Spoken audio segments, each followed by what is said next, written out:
And here we are again at the Madison Square Liquor Mart. Sarah Cahill from the Dairy Farmers of Manitoba. Of course, I'm still Jim Ingebrigtsen. We're on to our third incredible dessert, and it just never ends with you, Sarah. It just never ends. The butterscotch just keeps on flowing. The butterscotch, and now we're making not just a cake, but a butterscotch swirl ice cream cake. You got it. Either any one of those things would be fine with me, but put them all together and you just get this huge wow. Well, we're going to try to wow you anyways. Now you're always easy for you. We are going to start off this recipe by letting our ice cream soften a little bit. So first thing you should do is take your 4-liter pail of ice cream out of the fridge, let it sit on the counter for about 10-15 minutes while you're preparing the rest of the cake. That's the way I like serving it anyway. Well, yeah, really, it's easier to get it out, yeah. right?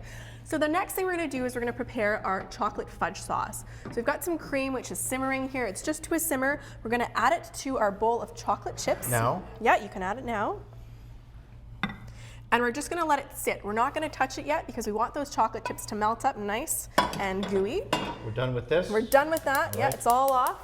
So then in the meantime, we are going to prepare our cookie crumb base for our ice cream cake. So we've got our Oreo cookie crumbs right here, and we've got some melted butter. I always like to add a little bit extra butter so that it's not really crumbly. This way it all sticks together really nice. So we're going to mix that all up. You know, let me ask you one question about the ice Sure. cream.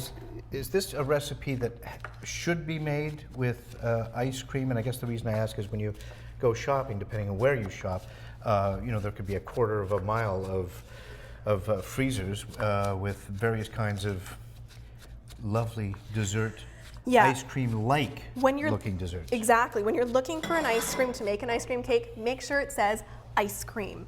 If it doesn't say ice cream, it is not 100% ice cream and it's a frozen dessert. And it won't be 100% good. Exactly. So if it says ice cream, that's one way to tell. The other way to tell is if it has the 100% Canadian milk logo. That's actually the logo that's on my apron here today. Right. If it's got the 100% Canadian milk logo on it, it means it is Canadian milk. That's so what it's a you wanna look guaranteed for. Canadian milk, and so then you know it is real ice cream. I still don't stir anything? No, here? you still leave it. So you can see our cookie crumbs are all nice and mixed up together there. You press it into the bottom of a 10-inch springform pan.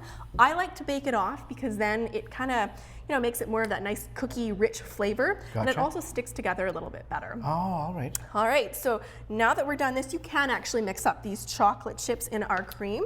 All right. There you go. So it should be nice and fluid-like. Oh, fantastic. Oh, look There at you that. go.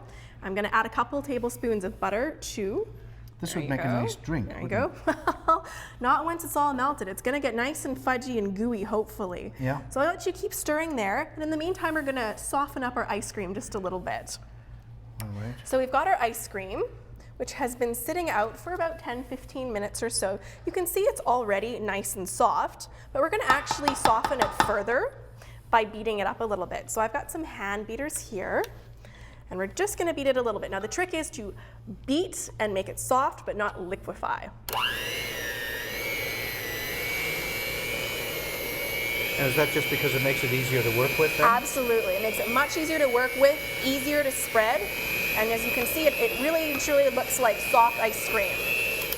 So there we go. So we have soft ice cream there. How is that chocolate fudge sauce coming along? I mean, it just... I think it needs to melt a little further. Okay. So you keep stirring, but essentially what's going to happen is you're going to pour it on top of your cookie crumb base, and then you need it to chill. You need it to be very cold before you put your ice cream on top because you don't want to melt your ice cream. So what I usually do is I pour it into the pan. I put the pan in the freezer for a good 10-15 minutes, even half an hour if you've got. As that one has been. Yes, and so you want it to be nice and cool. You can leave it for now because I actually made another one. I prepared for this. Really? So we have another ice cream cake to your side. I'll take that if you want. Get that out of your hair. Okay, but still, it would make a nice drink. It would make a nice drink. So we'll put that aside and we'll see if Al can do anything for us with it, right? Great. Tidy that up. Thank you. And so we've got our other ice cream cake, which I've actually put, so we've got our cookie crumb base, our fudge layer, and then I've also included 2 other layers of vanilla ice cream. And between each layer of vanilla ice cream, we've actually drizzled our butterscotch sauce, which we made at the beginning of the show. Look. So we've got our softened ice cream. We'll move a few things aside. Add our ice cream to our cake. There we go. This is our final layer. And I like to spread it out with a offset spatula. If find it spreads it quite nicely. And the spatula I've got tucked away here for you, Jim, if you Oh, wanted to spread an that offset. out. An offset, yes. There we go. I'm gonna give you a little bit more. Spread it all out. So you use anywhere from about 3 to 4 liters of ice cream here. So feel free to get the whole tub of ice cream. How's it going there? Oh, that looks Very delicious. well. There's not much left to lick, but And then we're gonna drizzle our butterscotch sauce on top of there. I'll take that for you if I'll you like. take Oh, that. you got it, okay. Drizzle that on top, make a nice design if you'd like. Ooh, look at that. oh, a That nice looks design. delicious. No, you know what, that that looks enough, or- perfect. Hey, it's up to you. I would add more. Yeah, okay. I was There we hoping you'd say that. go.